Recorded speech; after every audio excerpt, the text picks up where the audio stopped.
When I was asked a few months ago, I was invited to give a talk at Buddhafield. I actually misread the email.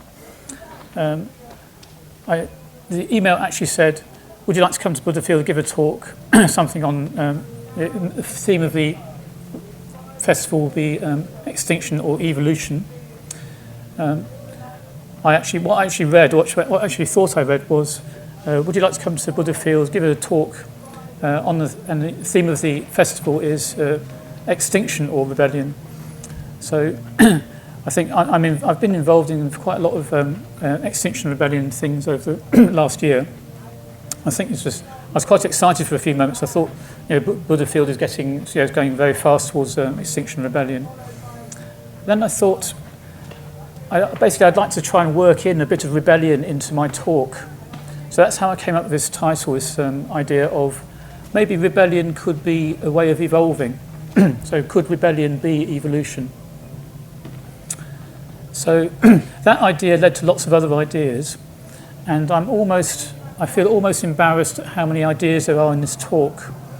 So I say almost embarrassed because I'm not quite embarrassed.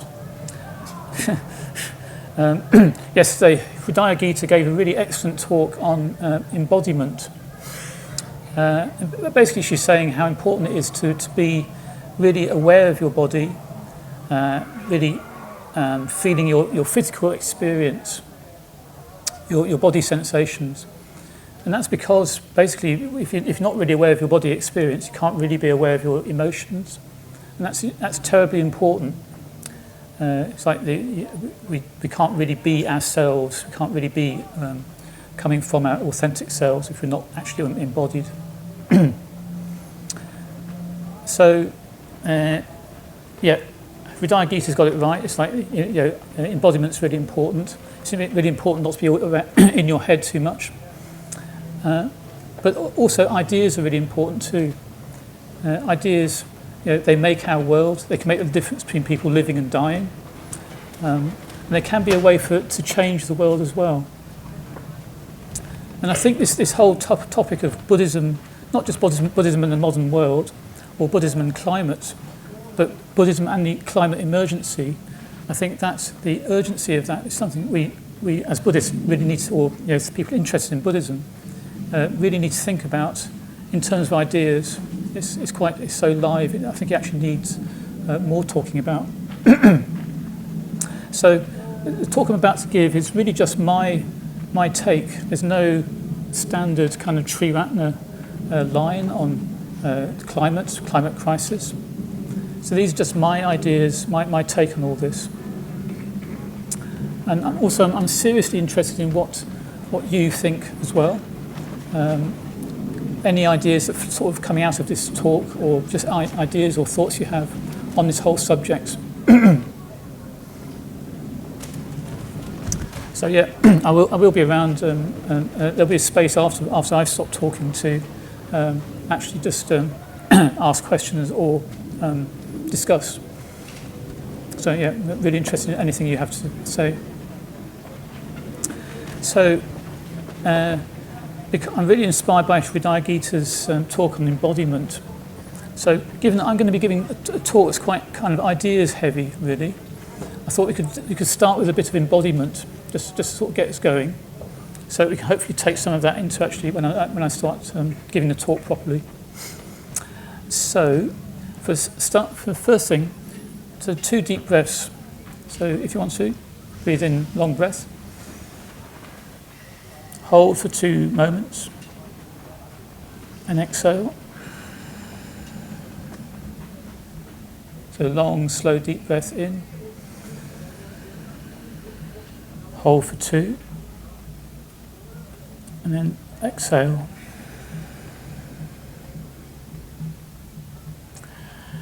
And now, I'm going to suggest we do 2 or 3 minutes of just body awareness. So close your eyes if you want to. And I'm suggesting that you don't change posture. So, if you need to move, feel free to move. But what I'm suggesting is that whatever posture you're in right now, you just stay there. Because mindfulness is for all the time, isn't it? Whatever posture we're in. So I'm inviting you just to become aware of, you can close your eyes if you want to, become aware of where your body contacts the ground. So directly aware of your physical experience, where your body contacts the ground.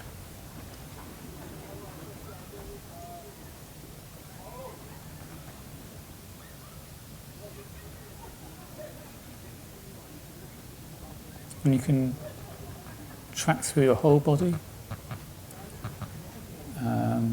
awareness of any tensions, maybe in your face, abdomen.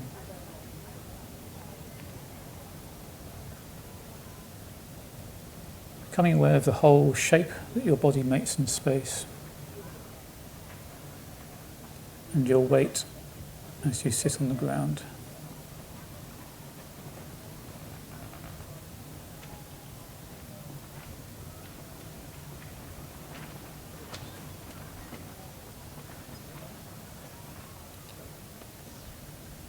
Becoming aware of any sound, the sounds that you're hearing.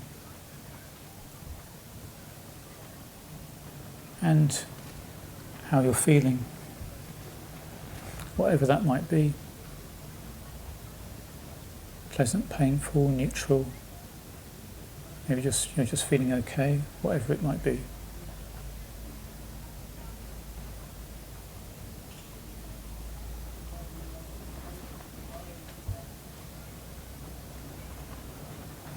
Just noticing any thoughts coming through your mind.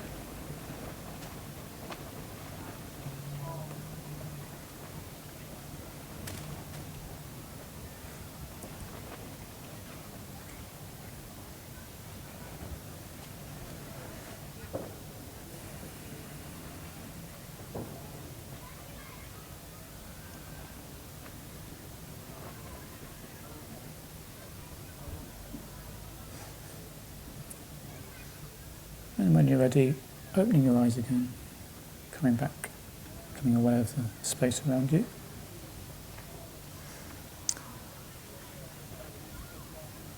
So, as I say, I'm about to launch into quite a talk with quite a few ideas in it.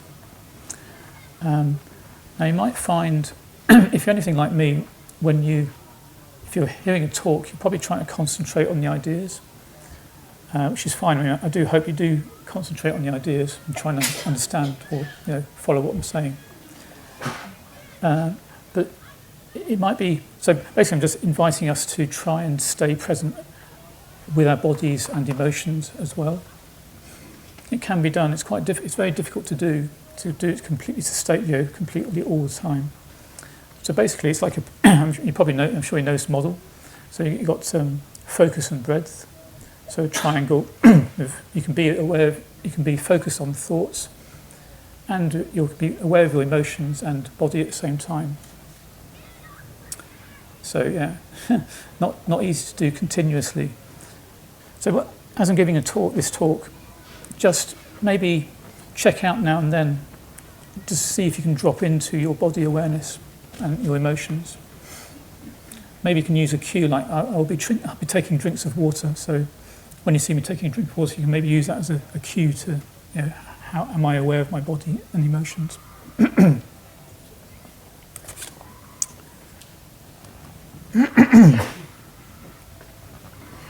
So this talk is, could rebellion be evolution? So myself, in some ways, I come from quite a law and order background. My father was a Methodist minister. He's kind of pillar of the community. My mother was a probation officer. My brother was a policeman. And he specialised in driving police cars really fast. And he also led his own firearms team for a while. And myself, my first real job was in the Home Office. So that's the Home Office headquarters in Westminster, London. And that's a choice. Actually, I actually really wanted to go into the Home Office because I really believed in a civilised society and law and order as part of a civilised society. And I still have those values, broadly in a different way, but broadly speaking, same values. So the spoiler alert for this talk is I'm going to be recommending rebellion in lots of different forms. So in a way, how come someone like me, I quite inoffensive kind of person, very law-abiding. So how come someone like myself is recommending rebellion? So hopefully this talk will shed some light on that. So I'm going to start with an outline of what I'm going to be saying and terms I'm using and assumptions I'm making. So I'm assuming that you agree with me that there is actually a climate emergency and a biodiversity sort of loss of Earth's living systems emergency. And I'm also assuming that you agree that there are serious problems with our existing global economic and political structures, systems, and that the problems with the economic and political systems are kind of crucially getting in the way of real action on ecological problems. So there's quite a few assumptions. My sense is there's beginning to be a surprising amount of agreement about those being problems, if you like, across the political spectrum, in the UK maybe. So I'm making these assumptions, but I've no wish to oversimplify and sort of flatten out a very complex picture. I'm aware that all these questions look very different and will be experienced differently, depending on lots of factors like your income, your skin colour, your gender identity. Gender comes into this a lot, how women are treated, for example. Lots of factors, especially where you live globally. And surely there is a structural racism in how global politics has been playing out in relation to climate emergency, climate change. I'm sure you already know this. Basically, the wealthy countries have historically done the most to bring about this situation with climate change and so on, and are not really taking responsibility for that. Whilst it's the poorer people in the world, often people of colour, who are already on the sharp end of climate breakdown and are likely to be much more so in the future. And that's even without going into the whole question of climate refugees. There are such things, there are climate refugees already, and asylum seekers, and how people in those situations are already being treated. So I do have an agenda with this talk. In this talk, I'm encouraging us to respond as actively as we can to this ecological and systemic emergency that we face. And I'm recommending particularly responding along the lines of speaking out, protesting, and even non-violent direct action, or anything kind of supporting those kind of things. And by non-violent direct action, I mean disruptive and possibly illegal actions intended to make an ethical point, but also to stimulate dialogue and promote change. So I'm recommending these kinds of activities, particularly with a view to promoting system change. So by system change, I mean lots of things, a whole lot of things, but including economic systems and laws.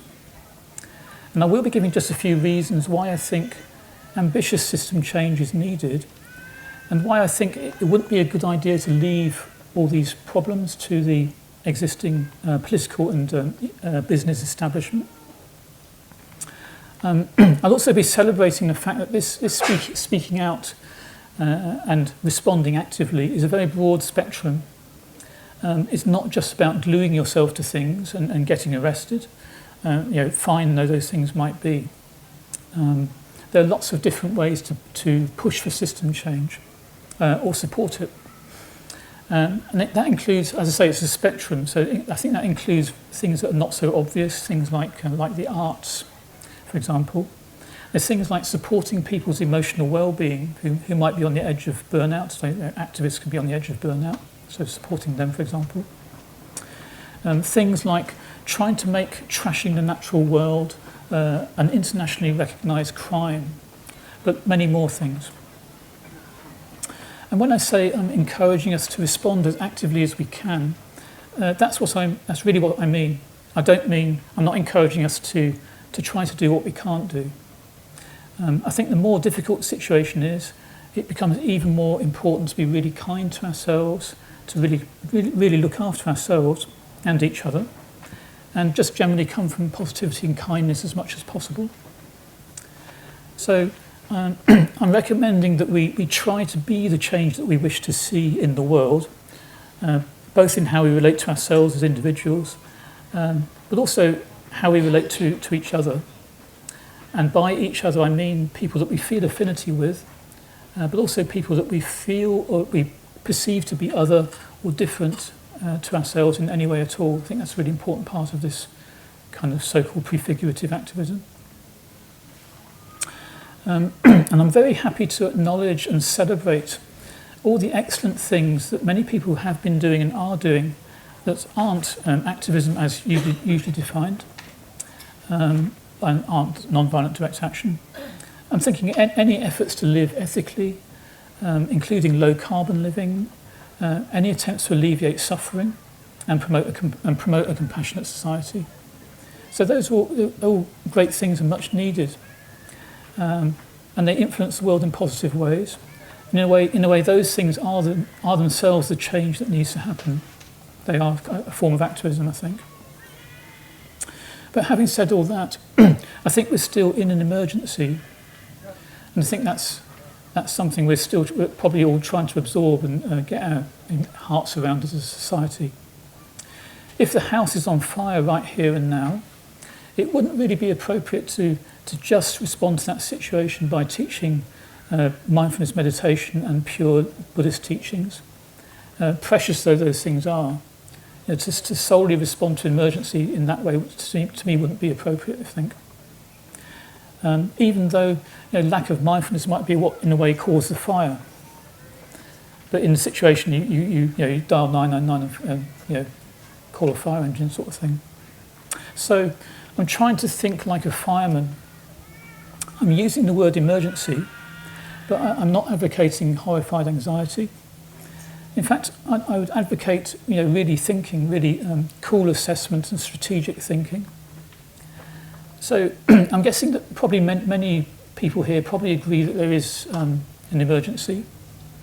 But I think many people are not so sure about things like non-violent direct action, and maybe not so sure about any form of Buddhist activism. I think there's a sort of cultural bias within Buddhism against so-called activism. So in this talk, I will be going into the whole question of means and ends. What are the appropriate means for the ends that we want?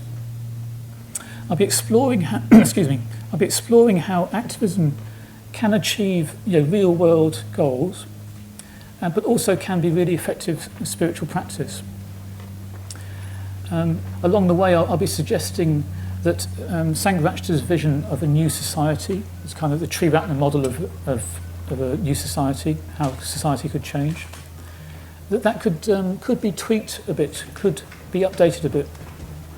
Maybe we need a new vision for how Buddhist teachings can influence society, the how Buddhist teachings influence society. And I'm suggesting that engaging with what I call Buddhist activism could be a way for us to develop a new vision of how Buddhism could influence society.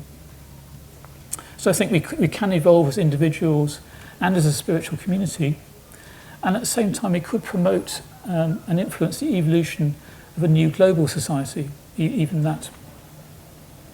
And this talk will have a happy ending, just in case you're wondering. The future does look extremely challenging, but we really don't know exactly how things will turn out. And I think it's important to be clear about that not knowing, because it draws attention to the agency that we actually do have. We're in a time of great dangers, but also great opportunities. I think the pressure of these times already is a crucible, will be a real crucible for spiritual practice. And I actually believe that evolution, even in Sangharakshita's sense of a higher evolution, by which he meant the human species itself could evolve spiritually, I think even that kind of evolution is possible. And however things turn out, I think that there's always a possibility of deepening our insights and our heartfelt connection to our ideals of love and wisdom Excuse me.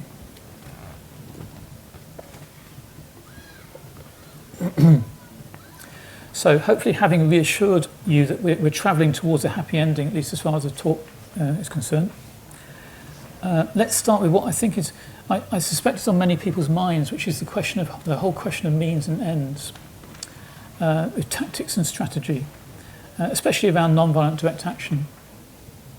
So let's start with a concrete example. Personally, I've been supporting various Extinction Rebellion events over the last year. I won't say a lot about Extinction Rebellion because you probably know about it already. But in brief, it's a global movement very committed to non-violence and non-harm. In the UK, it's got 3 demands it's making of the UK government, basically for ambitious action on climate breakdown, biodiversity loss and climate justice too. But I think Extinction Rebellion isn't just a very specific activist movement. I think it's also a great idea. And I think its great idea is to face the truth of the situation, which Extinction Rebellion suggests we're in an emergency, but that means we're presented with a choice. And a choice is basically, it presents a stark choice between, rebel against business as usual, or go along with our extinction as a species. So it's a stark formulation, but I think there's a lot of truth in that. So back to the whole question of non-violent direct action and kind of activism. Is it justified and can it work and so on? So this concrete example I'm citing. Let's imagine it's November last year and we're in the City of London, right by the Tower of London in fact. And the Tower of London is where various enemies of the state in the past were decapitated. And we're taking part in a rebellion against the government. It's rush hour on a weekday morning. We're standing behind a banner with about 20 people blocking 2 lanes of traffic. And personally, I'm definitely somewhat nervous. I've never done anything this obstructive or illegal before. We block the road for what feels like a long 7 minutes. We wait for the traffic lights to turn red, and then we step off the road. And we've been doing this for several hours. Remember, it's rush hour in the City of London. And we can see from the internet that it's causing gridlock for miles around. Now, some drivers are very annoyed by this. Some motorbike dispatch riders are furious with us. They get right up to us, are revving their powerful motorbikes as loudly as possible. They're blowing exhaust fumes in our faces. People known as de-escalators go down the lines of traffic, letting drivers know that the block will only be for a few minutes, explaining what the action is about, and apologising for the delay as appropriate, offering leaflets and cake as appropriate. As the newly released traffic sweeps by us, we hear shouted comments, and we can't tell if they're in favour of what we're doing or against it, so we kind of respond as if they're in favour, though probably many aren't. I get talking to a policeman in a silver bib. He appears surprisingly sympathetic to our aims, but he questions whether what we are doing will really, as he puts it, move hearts and minds for rather than against our case. He actually suggests that we'd be better off going to the Houses of Parliament and blocking the MPs going into Parliament. I suggest that real power is with big business, as in the City of London, which is where we are. But I can't help feeling that maybe he's got a point about the hearts and minds, because the people are getting so angry with us. There's a woman passing by who's obviously interested in our banners, and we get talking. Once she understands what the action is about, she's very supportive and thanks me, saying that as a mother, she's seriously concerned about her child, about the fate of her child in the future. So what I've described here is just one instance of a particular tactic called swarming roadblock. And it can be done in less disruptive ways. And there is also a more obviously positive side to this kind of tactic, this kind of disruption. I'm thinking particularly the spaces that it can open up. It can open up both literal and kind of cultural spaces. I'm thinking especially of Extinction Rebellion did 4 big roadblocks in April in London, which they kind of established almost like 10-day festivals on the city streets, kind of reclaimed from polluting traffic. Many people, including myself, found them kind of extraordinary outpourings of creativity and idealism. But they were also, I think they were a kind of revisioning of city space, a revisioning of how people could actually be together in a city. Very, very, very creative. But those roadblocks, they also caused disruption as well, which is perhaps less obvious when you actually, there's this very enjoyable sort of festival atmosphere. They also caused disruption, probably much more than the November swarmings do. So what is the point? What is the point of infuriating people and getting in the way of good people going to work?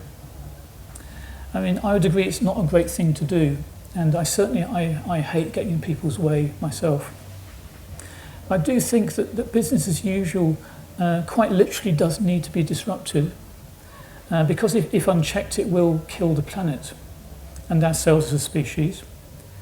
So I think it's an urgent thing. We urgently need to get the whole of society, meaning the individuals being disrupted, media reporting on these actions, and government and business leaders who are kind of responding to the actions and also the threat of economic disruption.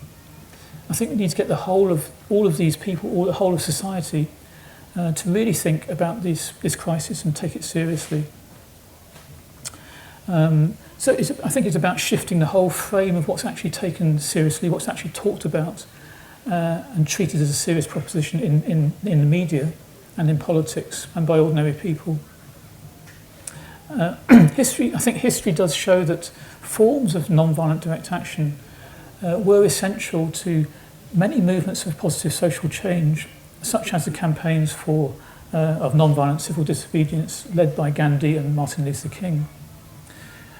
Disruption does cause anger, can definitely piss people off, but I think it can also get issues up the agenda or even onto the agenda and actually lead to real dialogue. So I think it's almost a stark choice between, it's a lesser of two evils. You can have, people get disrupted, maybe people miss their appointment for something, but it's that versus the implications of climate breakdown. So I think it's a lesser evil and can work. I think those actions in London this April caused lots of disruption and anger. But I was amazed actually at how effective they were, very successful in getting these issues of climate breakdown and so on taken much more seriously. So I don't know how convinced you are about this principle of disruption. But here's a story about disruption, just to think about it. Sometimes it might be a necessary thing. So let's imagine that you are in a big, high-tech, high-security office building at the weekend. You've just discovered a fire and it's spreading. The fire extinguishers are not putting it out. You phone 999, no fire engine has turned up yet. For some reason, the doors to the building are electronically controlled and they've jammed shut, and the security staff can't get them open. There happens to be a management meeting going on in the building, and you think that they might have the codes and authorizations on the system to get the doors open. So you burst into this meeting and you politely explain what's happening. The managers, they listen and they make a few phone calls, but the fact is this meeting is it's a very, very big building. The fire is a long way from the meeting. Basically, the managers are sure that the fire engines will turn up soon, so they actually go back to their meeting. They just carry on. You go and check out the doors, still not open. A lot of people trying to get out. The glass in the doors and the windows is bulletproof, so people are trying to break the glass, they can't get out. So this time you decide to go back to the meeting, the management meeting, and this time you disrupt it. You raise your voice, you tell them to stop the meeting and focus on the doors. And they get annoyed with you. Excuse me. Now, I mean, this scenario itself might not seem to you entirely convincing as something that would actually happen in real life. I'm not so sure, actually. It could go either way on that. But for me, that story does say something true about how business leaders and politicians who've got real control over the global economy have been responding to the threats of climate breakdown and the collapse of the Earth's living systems over the last 30 years or so. I think they've done almost nothing. So it's just not wise to leave it to them to act because they haven't done so for so long. You might be wondering, I mean, is business as usual such a bad thing? Is system change so important, so urgent? I think if we take a few steps back, surely there is a certain degree of insanity to how we are as a species living, and what we're doing, what we're kind of collectively doing to the life support systems of the Earth. As far as I know, there isn't a single country or global corporation that's not trying to doing its best to maintain or even increase economic growth. But of course, endless economic growth on a finite planet with finite resources is just not possible. Basically, because economic growth involves physically extracting resources and affecting the natural world. I mean, that there is such a thing as greener growth, but you can't actually realistically decouple economic growth from trashing the planet. You can't have infinite economic growth and not trash the planet. The economist Kate Raworth put it like this: the natural world equivalent of endless growth is cancer. So to limit the damage from climate and biodiversity breakdown, to keep our global economy within its ecological constraints, we actually need a big energy descent. We actually need big reductions in carbon and other emissions, big reductions in resource use, big changes in how we live and how we do things. In fact, as far as I understand it, we need economic degrowth, or at least to see growth itself in very different terms. Now, I really don't wish to sort of put all the responsibility for change onto politicians and business leaders. I don't wish to polarize or demonize. I don't want to, to demonize a whole class of people, or to turn them into parent figures. I'm guessing that most, if not all of us, have benefited greatly from living in one of the wealthiest countries on Earth. We've benefited from this extractivist system that's been so kind of bad for the planet's life support systems. So, we probably, I guess we all want to acknowledge that we're part of this situation, and we need, as far as we can, to take responsibility for the choices that we make in terms of lifestyle and personal carbon footprint and so on. I think there's really only so much that we can do in terms of personal lifestyle choices, how we shop and things like that, important though those things are. Because there are hugely important systems like global corporations and global trade agreements that affect the Earth's living systems that we've got almost no direct influence over. We've got almost no influence over those very important systems. These systems, including the political process and the media that does so much to establish what's seen as reasonable debate, they themselves are dominated by big business. And big business has so far shown very little interest in facing up to these issues.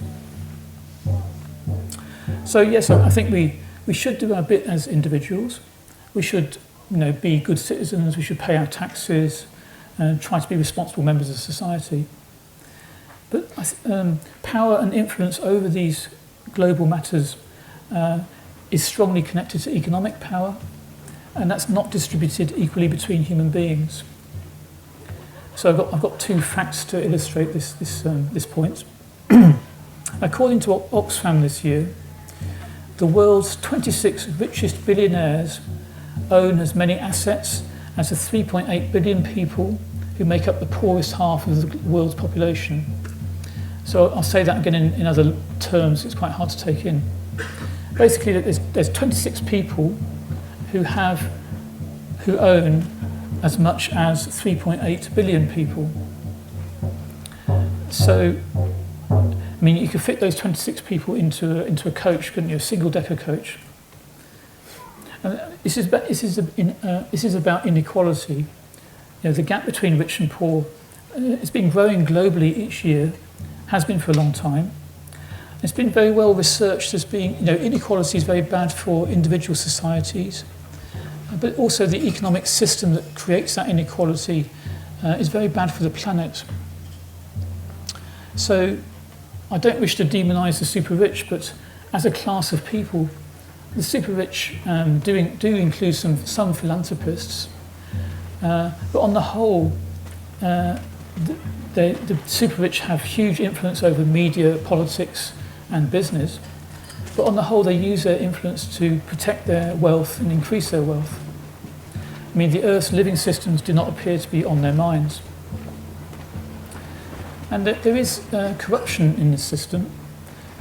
You know, tax evasion globally isn't just huge, it's almost unimaginably colossal. So in 2012, the Tax Justice Network conservatively estimated that there's between 16 and 25 trillion pounds worth of assets sitting offshore in tax havens, largely untaxed.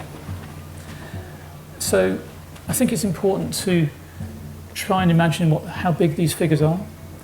In case, you know, like me, you might not actually know what a trillion is. A trillion is a million.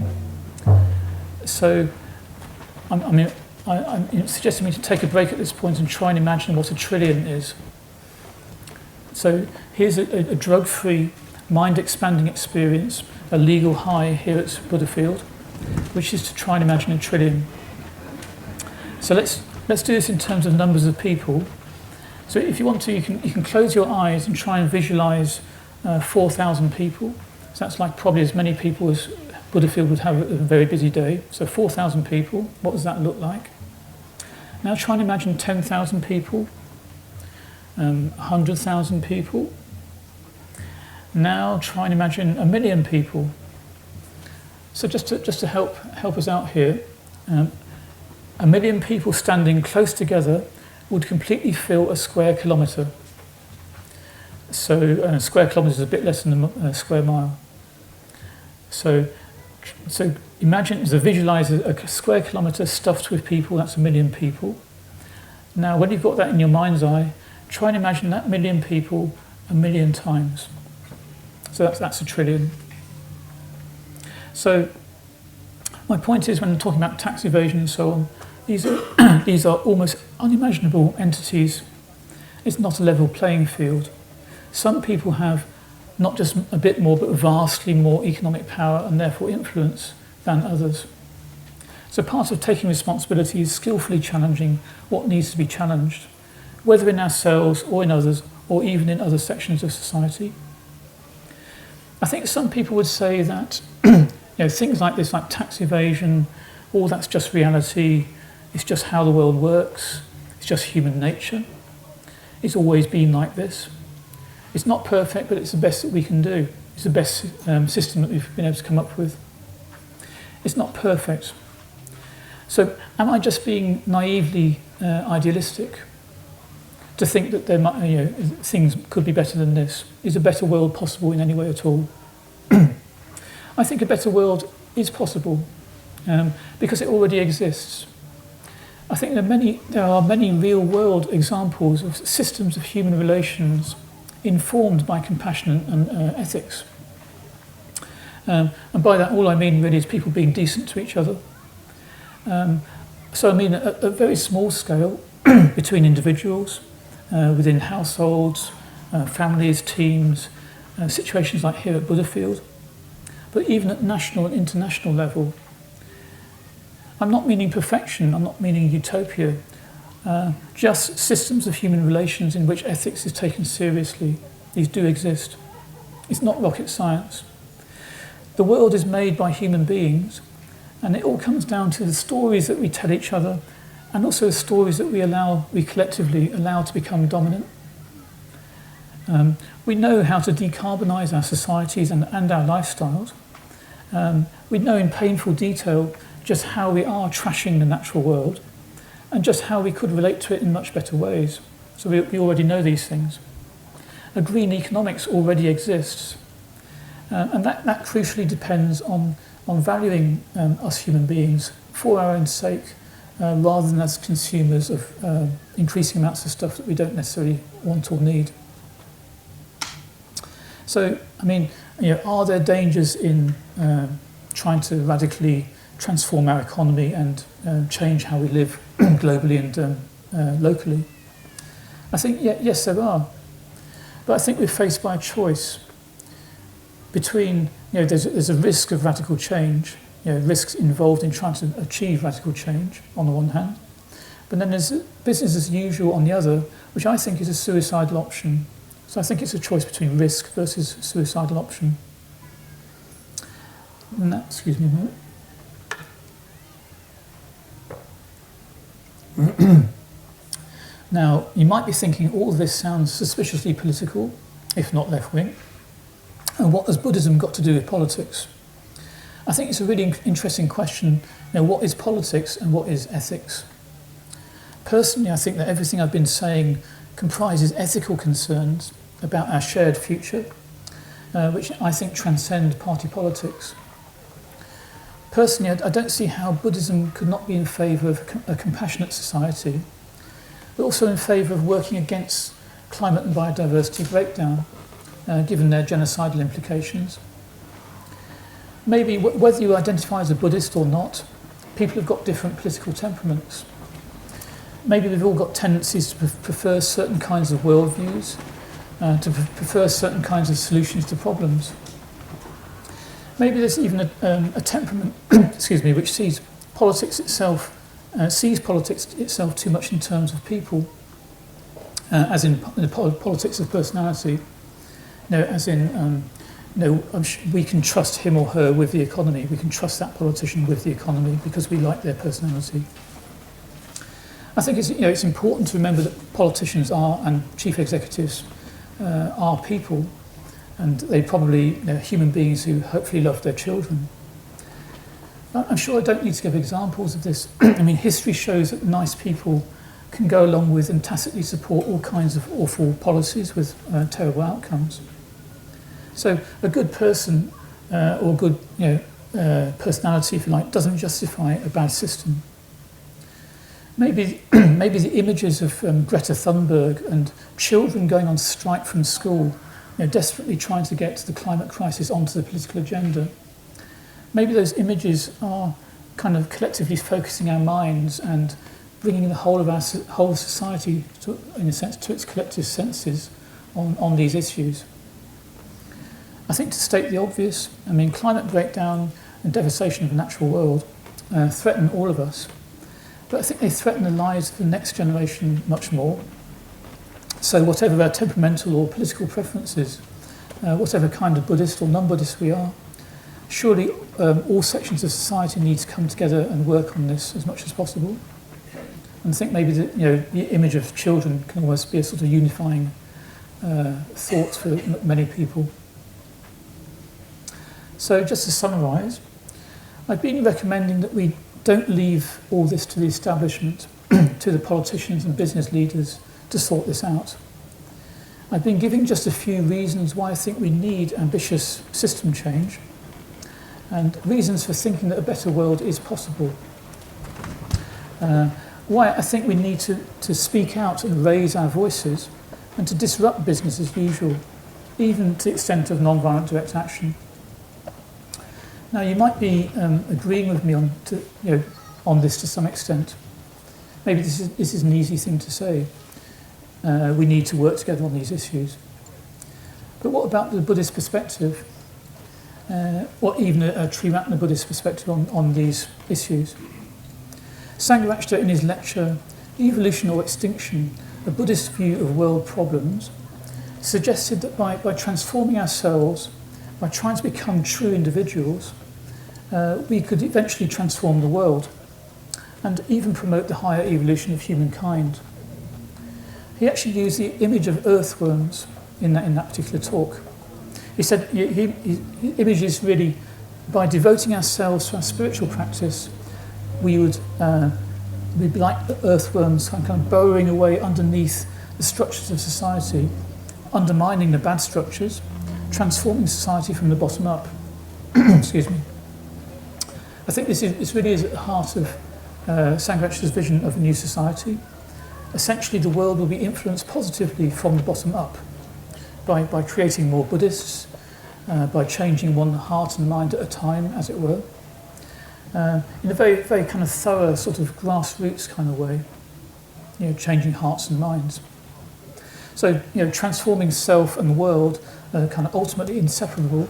You can't do one without the other. They need each other in a very sort of earthy, soul-making, spiritual practice kind of sense. I do love this earthworm's image, or I call it a gradualist model of how Buddhist teachings can affect society. But I think it needs tweaking for at least 3 reasons.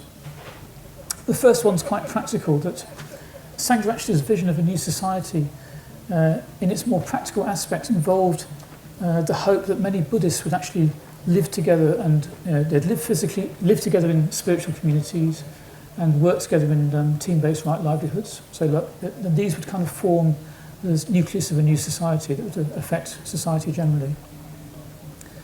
Now that was in the 70s and 80s, but I think this has not really happened on the scale that was envisaged. So if that's not so much how Buddhism is going to transform society, what's going to replace that model? I think it's great and it's really important to have Buddhist centres, to teach Buddhism and meditation. I'm really in favour of those things. But is that really enough, given the situation that we're in today? I think there's 2 more reasons for tweaking Sangharakshita's vision of a new society, I think, which are more important. The earthworm's image very much suggests change from the bottom up. And that's great. But I think that can kind of play into the atomization of society that we've seen over the last 30 years or so. As in Margaret Thatcher's quote, there's no such thing as society. We don't really have responsibility to each other just as human beings. So atomization of society meaning the promotion of greed and looking after number one as acceptable and even praiseworthy motivations for doing things. The growth of business-based responses to social issues, and also the decline of community in lots of ways. So I think that without us meaning to, getting on with our practice can fit in with this atomization of society. We can end up sort of overemphasizing our own individual life, our own personal mental states, and that can lead to a sense of being withdrawn from mainstream society. I mean, I think these earthworms in Sangharakshita's image, they are quite literally in another world. They're not part of the building. They're undermining the building, maybe. I think there is a real danger, not just with Buddhism, but with any spiritual community, of kind of feeling separate from or even better than the world. And also even of an over-focus on my spiritual practice, my mental states. The philosopher Slavoj Žižek put this really well back in 2001, I think. He said, Western Buddhism enables you to fully participate in the frantic pace of the capitalist game while sustaining the illusion that you're not really in it, that you're well aware of how worthless this spectacle is, and that what really matters to you is the peace of the inner self to which you can always withdraw. So I think this is in the area of what's sometimes called mindfulness, meaning the corporate takeover of mindfulness techniques to sort of make us better workers in the corporate machine, to sort of make it easy to put up with how the world is. And I do appreciate that this is not the whole story about mindfulness, and it's certainly not the whole story of engagement with society by Buddhists. But I do think that a mindful disengagement from society is a real danger for us. Also, I think this earthworm's image does have some positive connotations. I mean, in a way, the earthworms may be separate from society in their own separate world, but they also have their own authenticity and usefulness and even power. Because after all, earthworms are a necessary element of a healthy soil. They're actually fundamental to much of life. And they really could, in Sangharakshita's image, they can actually bring down the building. Don't ask me about the science of earthworms and buildings. But I think this, this kind of bottom-up image is the main, not the only strategy, but it's the main strategy in Triratna, and maybe not just Triratna Buddhism, but Buddhism in the West, for how Buddhist practice can influence society, i.e. from the bottom up. So I think that things like, excuse me, working for system change, meaning things like getting laws changed, is sometimes viewed in Buddhist circles as a well-intentioned but misdirected use of energy. The argument goes, what is the point of changing a law, a sort of top-down system change, if people's hearts and minds haven't changed? Excuse me. The story of Dr. Ambedkar is sometimes told in such a way as to illustrate this point. So this is Dr. Ambedkar, the great Indian social reformer. So in his very particular way of telling Ambedkar's story, it goes a bit like this. Dr. Ambedkar rose from poverty and untouchability, became a great campaigner, drafted the Indian Constitution in 1949, all of which was great, but the Indian Constitution didn't end the caste system because hearts and minds hadn't changed. So it's kind of top-down change, but didn't change hearts and minds, as it were. Towards the end of his life, Ambedkar thought again about his strategy and tactics, and he realised that the way to more successfully bring about social change for the ex-untouchables or Dalits would be through practicing Buddhism. So therefore he initiated the mass conversions. And putting it another way, he converted from a relatively ineffective top-down kind of model of how social change can happen to a bottom-up earthworms model. But I'm sure no one would actually suggest that Ambedkar was kind of wasting his time drafting the Indian Constitution and putting in place something through which the caste system could be challenged. And would anyone think that nowadays that we don't actually need much better regulation of big business in relation to the natural world? Hopefully my last figure here. In 2017, according to the International Monetary Fund, the whole world spent £4.07 trillion on subsidies for fossil fuel corporations. So again, you have to imagine a million times. This is a really colossal figure. So it's subsidies for the fossil fuel corporations, when fossil fuel corporations are already immensely profitable. And basically, they, from the point of view of the Earth's living systems, they need to stop existing ASAP. So my point is simply that I agree that hearts and minds need to change, but systems are hugely important too. So I think just putting the case for system change being something that's worth trying to achieve. My last reason for suggesting that we tweak Sangharakshita's vision of how Buddhism can transform society is quite simply the situation that we're in. We're in an emergency. There's an objective need for us to influence national and international policy strongly and quickly. And this is, of course, exactly what Sangharakshita urged his followers to do in relation to the existential threat of nuclear war back in 1984. In his lecture, Buddhism, World Peace and Nuclear War, he actually advocated or exhorted his followers to really engage in activism against the threat of nuclear war. That's in the original version of the lecture, not the edited version. So I think it's important to hold on to the fact that the situation isn't hopeless.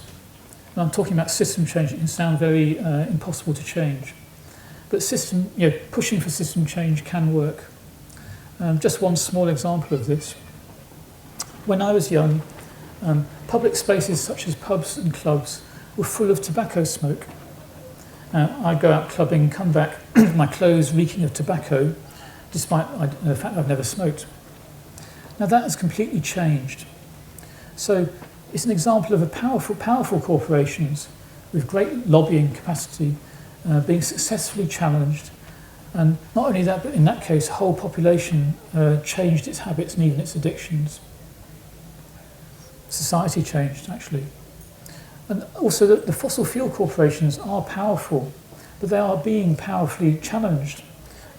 by many groups, but including the growing divestment movement, seeking to encourage pension funds and universities and other big institutions to take their investments away from fossil fuel corporations.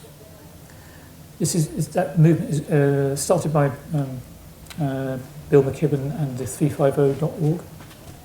So there's lots of straws in the wind, such as Norway's recent decision not to drill for oil in the Arctic. And academic research on how social change actually happens by Erika Chenoweth and Maria J. Stefan suggests that to precipitate major social change, the sustained participation of just 3.5% of the population is needed. But that's not to say that disruption leading to system change is going to be popular necessarily. Apparently, at the time of the civil rights movement in the United States of America, most Americans did not approve of the tactics of the civil rights movement at the time. I think we can forget how much resistance was faced by causes that nowadays we see as unquestionable causes.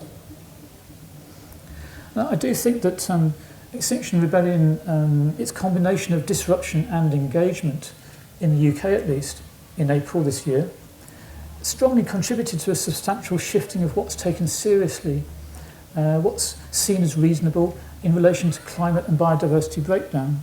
I think there are probably other factors, important factors like maybe Greta Thunberg's schools climate strikes, maybe David Attenborough's BBC documentary on climate change.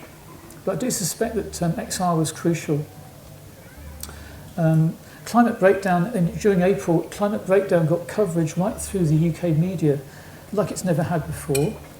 The UK Parliament and many county councils have declared that there is in fact a climate emergency. So these issues are beginning to be on the political agenda like they've never been before, it seems to me. So I'm just trying to illustrate that activism can achieve real change on the ground and system change. But I think that this speaking out can also be a part of spiritual practice. I think it can lead to what's called crucial situations, sort of spiritual crucibles, in the pressure of which we can find new parts of ourselves or just grow. So I'm going to give a small example of that from my own experience.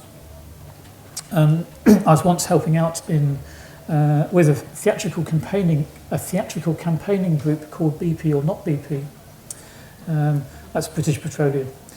We're in the British Museum in London, and we are protesting against the museum's acceptance of BP's sponsorship of an Aboriginal artefacts exhibition. Now, there's many reasons to oppose this kind of corporate sponsorship, by which BP gets to be seen as a kind of corporate good guy, through being associated with a much-loved public institution. Reasons include BP's business plan, basically in which majorly contributing to climate breakdown is just an acceptable side effect of making lots of money. So there's its business plan. There's its catastrophic and criminal safety record, for example, the Deepwater Horizon disaster. Its well-documented collusion in mistreatment of indigenous peoples around the world. And in addition to all that, on this occasion, the Aboriginal elders hadn't actually given permission to the museum for these artefacts to be displayed. Excuse me. So we smuggled lots of things into the British Museum, and we put on an unauthorised theatrical performance in the museum itself. Excuse me.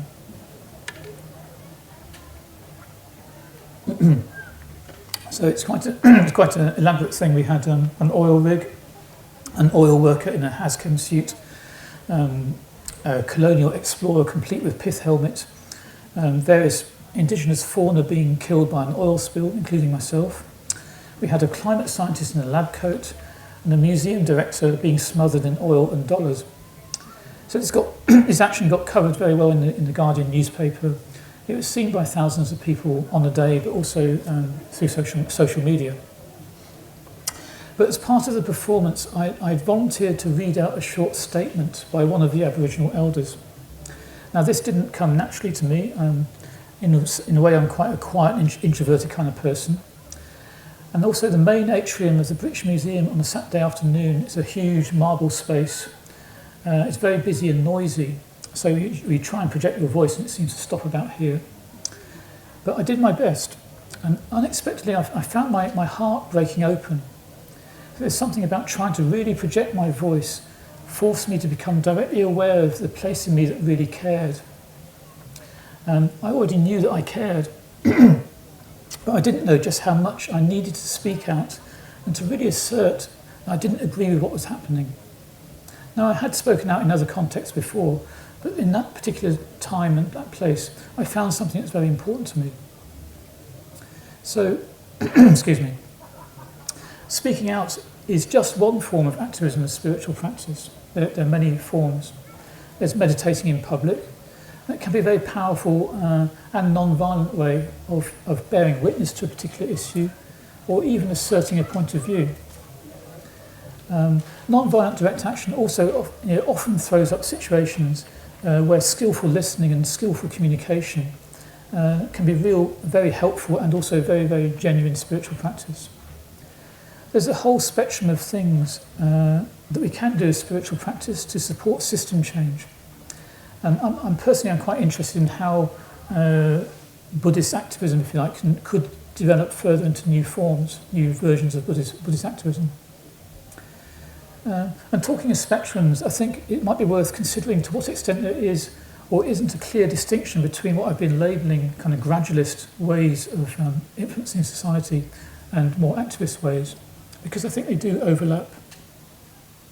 Perhaps anyone who works for a better world in any way is an activist, because they're actually resisting some very powerful systemic forces.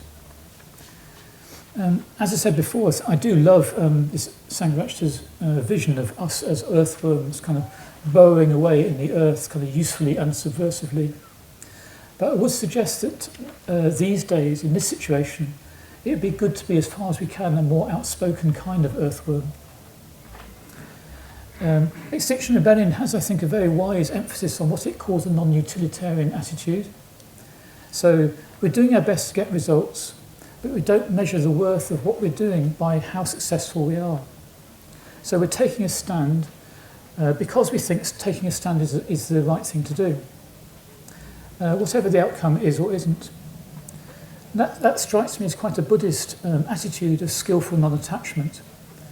But we can take a stand and speak out in an even more Buddhist way, I think, if we want to.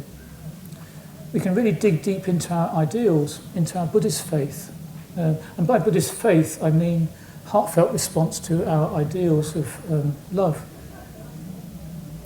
So, coming towards the end, near the start of this talk, I told a story about some non-violent direct action in the City of London. And I'm going back to the City of London to finish, because I want to end with an image, and that's Ebenezer Scrooge on Christmas Day morning, from Charles Dickens' story, A Christmas Carol. So I'll summarise some details in case you don't already know the story. So Scrooge is a very wealthy old man, and he's a miser, he's a harsh person, he's a harsh employer, and a successful, very successful City of London businessman. Christmas Eve, Scrooge is visited by 4 ghosts. The ghosts of his former business partner, Jacob Marley, and the ghosts of Christmas past, present and future, meaning Scrooge's personal Christmas past, present and future. I think it's important that these ghosts are definitely unwelcome visitors. They don't ask permission, they just walk through doors, they just turn up inside Scrooge's apartment. Scrooge does not only not invite them in fact he resists them to begin with. So between them, these ghosts, they kind of burst into Scrooge's world, and they confront him with the whole of his life in the context of the big picture. Because through these ghosts, Scrooge revisits, in fact he kind of re-experiences key times in his life from childhood onwards. And through this process, he comes to see very clearly what he has become. And also, he sees very clearly exactly where his life is going to go if he doesn't change his ways. So he sees that if he carries on with business as usual, as it were, his life will in fact end in a miserable, lonely death. He has a real vision of this. So he sees the whole of his life in the context of the existential situation that life ends in death. And he has what is in a way a very devastating realization, because he realizes that what really matters in life is love in the widest and deepest sense, not money. Now, he's an old man by this point. In a way, this profound realization means that he's completely wasted almost his entire life being a miser. But he's not depressed by this. In fact, he's ecstatic. He's reborn. He's having a spiritual rebirth. On Christmas Day morning, he's seeing his whole life, past, present, and future, with a great deal of love and wisdom. He's seeing that, having learned from the past, we don't have to hang on to it and kind of confabulate endless regrets about the past, or indeed worries about the future. He's seen that loving ourselves and all beings is in fact the best thing we can do. It's the most important thing we can do. And that's actually the reality he's living from on Christmas Day morning. So Dickens writes it very wonderfully, of course. He makes it very real. So Scrooge, his energy is very outward moving, grounded and decisive. It's very real, all this. He orders a huge goose for his poor clerk, Bob Cratchit's family. He walks the streets smiling at people. He goes to church. He makes a huge charitable donation, so he's obviously completely changed from the day before. He ends up at his nephew's to start repairing the relationship with his nephew. So he's completely embodying, in a very earthed kind of way, love for all beings. So I do appreciate that Scrooge's story is not completely realistic. He's had a lot of supernatural help, of course. I'm also aware that I'm pointing to quite a lofty spiritual goal here, really. Profound spiritual transformation leading to love for all beings. But I do think that we are ourselves in something like Scrooge's crisis. Through the climate crisis and the kind of related crises, we're being faced by the big realities of our lives. And I think this is actually something that exile actually taps into. We're faced by our own existential situation, by the big questions. How are we going to respond? Who are we? What do we want to do with our lives?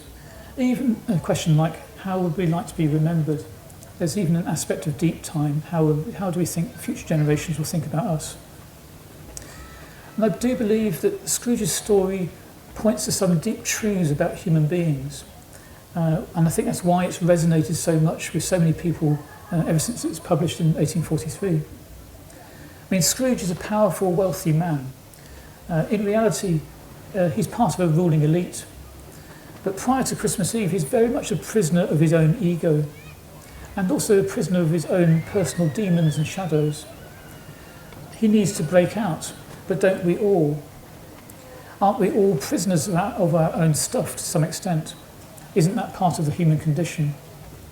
Aren't we all prisoners to some extent? Don't we feel some solidarity with Scrooge, in fact? But Scrooge's story also draws on a very important reality and potential that is available to us. I just mean the reality of change. I mean, everyone can change. Even a city business person can change. Even we can change. Everyone can affect the world positively. Sometimes it needs some skillful disruption and change to make that happen. But this is the potential of change is something we can tap into. We can do this. We can be more like Scrooge on Christmas morning. We can be more permeated by love for all beings, which I call a state of faith in the Buddhist sense, of being simply being inspired by our ideals of love, really, which, as far as we can do it, I think is the best way to live and perhaps the best way to face the situation that we're in.